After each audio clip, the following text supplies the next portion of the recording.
한 번은 방송을 끝내고 노래방에 함께 간 적이 있었는데 그때 여성 아나운서를 무릎에 앉히는 걸 보기도 했다. 굉장히 자연스럽게 스킨십을 하는 사람이다.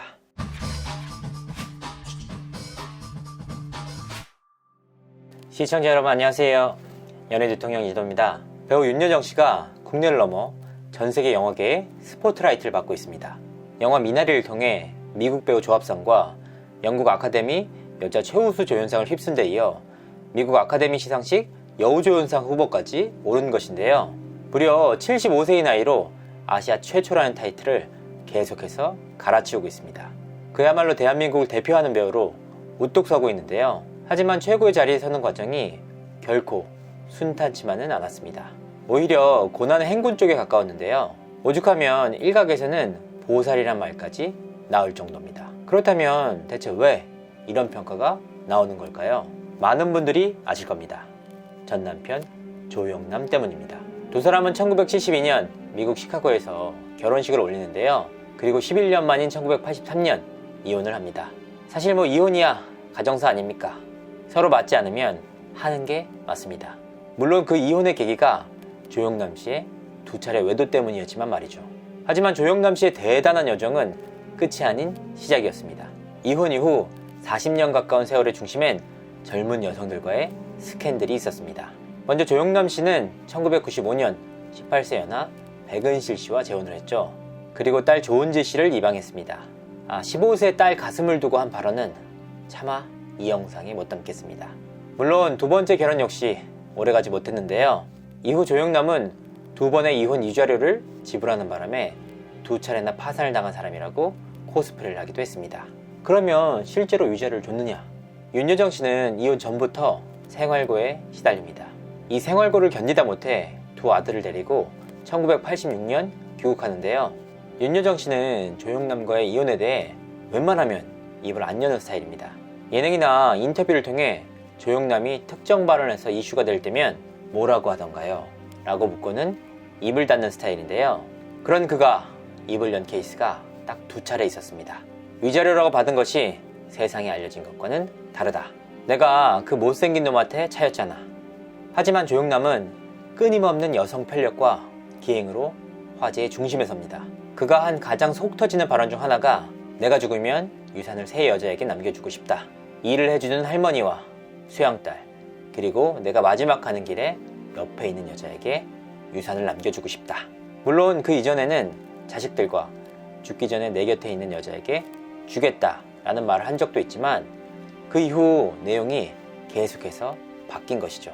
특히 조영남은 이혼 이후 윤여정과 낳은 두 아들을 한 번도 찾지 않았다고 하는데요. 생활고에 시달린 아들이 대학 입학 당시 등록금을 내달라며 찾아왔던 적은 있었다고 합니다. 다행히 등록금은 내준 것으로 보입니다.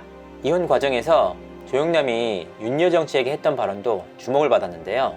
내가 못생겨서 데리고 잘 수 없다. 너보다 더 좋은 여자가 생겼다. 등의 막말을 했다고 합니다. 윤여정 씨는 1986년 귀국 이후 활동을 재개합니다. 한때 충무로에서 주목받던 신인 여배우가 단역, 조연을 가리지 않는 생계형 연기자가 된 것이죠. 이후 절친인 김수현 작가의 도움까지 받으면서 윤여정 씨는 재기의 발판을 마련하게 됩니다. 넝쿨땅, 하녀, 돈의 맛, 바람난 가족 등 다작을 하며 한층 더 농익은 연기력을 선보입니다. 이 어려운 과정을 모두 딛고 탄생한 명언이 바로 배우가 가장 연기를 잘할 때는 돈이 궁할 때다.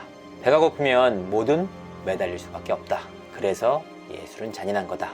이처럼 윤여정 씨가 배우로서의 커리어를 쌓아갈 때 조영남 씨는 여자놀이, 돈놀이를 시작합니다. 조영남은 이성미가 진행하는 쇼에 나와 내가 여자가 끊이지 않는 이유는 바로 돈 때문이다 라는 망언을 합니다. 그러면서도 여자가 돈을 쓰는 꼴은 못 보겠다 라고 합니다.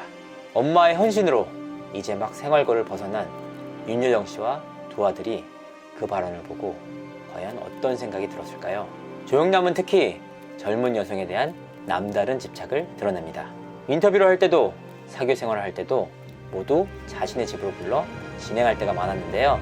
특히 방송을 위해 자신의 집을 찾은 서유리, 채연, 지숙, 태연 등에게 무리한 스킨십을 시도해 논란의 중심에 서기도 했습니다.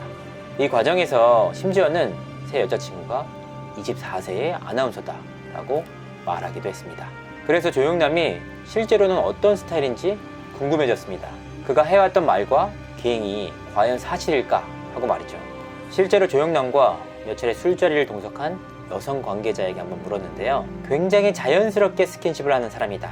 그렇다고 강하게 저항할 정도로 기분 나쁘게 시도하는 스타일도 아니다. 한 번은 방송을 끝내고 노래방에 함께 간 적이 있었는데 그때 여성 아나운서를 무릎에 앉히는 걸 보기도 했다. 포옹을 하거나 뽀뽀를 굉장히 자연스럽게 했다. 주위에서는 그런 모습을 볼 때마다 만류하기보다는 또 저러는구나 하는 분위기였다. 제3자인 제가 들어도 참 놀라운 얘기들이었습니다. 그리고 이 같은 기행을 할 때마다 언론과 방송을 통해 재조명이 됐는데요. 윤여정 씨는 그렇다 쳐도 두 아들 입장에서는 참으로 괴로운 일들의 연속이었습니다. 특히 조영남은 윤여정 씨와 이혼 이후 단 한 번도 서로 아는 체를 하지 않았다고 하는데요. 조영남이 유일하게 고마워하는 일 중 하나가 윤여정 씨가 아이들을 잘 키워줬다는 것과 전처인 그녀가 회고록을 내지 않았다는 겁니다. 본인의 기행과 만행이 또 만천하에 알려지는 것은 또 싫은가 봅니다. 윤여정 씨의 성공은 이처럼 말도 안 되는 개인사를 딛고 이뤄낸 쾌거라 더욱 의미가 있는데요. 대기만성. 곤란 속에서도 끝까지 책임을 다했던 배우라 그의 성공이 더욱 값지다는 평가입니다. 이상으로 이진호였습니다. 감사합니다.